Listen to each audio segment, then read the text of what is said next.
global governance has failed in both its mandates.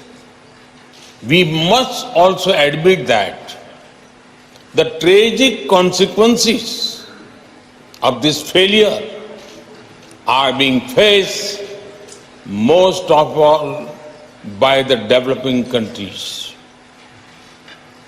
After years of progress, we are at risk today of moving back on the sustainable development goals. Many developing countries are struggling with unsustainable debt while trying to ensure food and energy security for their people. They are also the ones most affected by global warming caused by richer countries.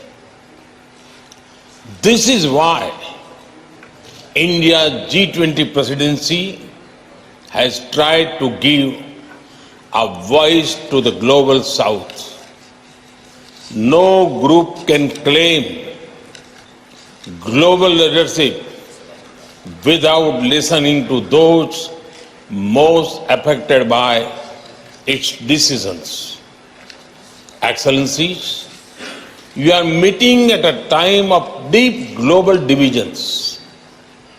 As Foreign Minister, it is but natural that your discussions are affected by the geopolitical tensions of the day.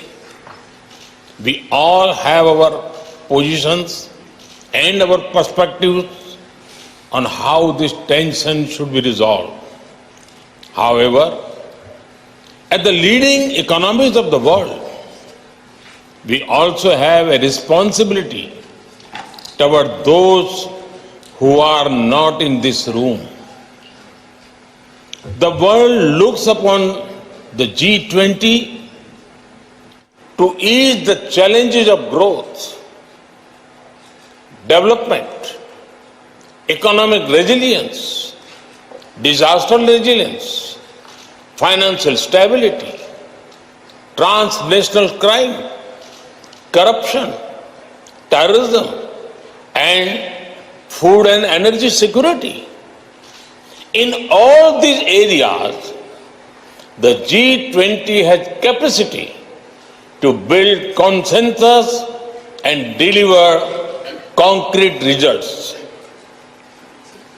We should not allow issues that we cannot resolve together to come in the way of those we can. As you meet in the land of Gandhi and the Buddha, I pray that you will draw inspiration from India's civilizational ethos to focus not on what divides us, but on what unites us. Excellencies, in recent times, we have seen the most disastrous pandemic of a century.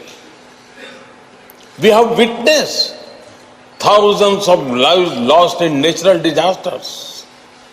We have seen global supply chains break down during times of stress. We have seen stable economies suddenly overwhelmed by debt and financial crisis. These experiences clearly show the need for resilience in our societies, in our economies, in our healthcare systems, and in our infrastructure. The G20 has a critical role to play in finding the right balance between growth and efficiency on one hand and resilience on the other. We can reach this balance more easily by working together. That is why your meeting is important. I have full trust in your collective wisdom and ability. I'm sure that today's meeting will be ambitious, inclusive, action-oriented, and will rise above differences. I thank you and wish you all the best for a productive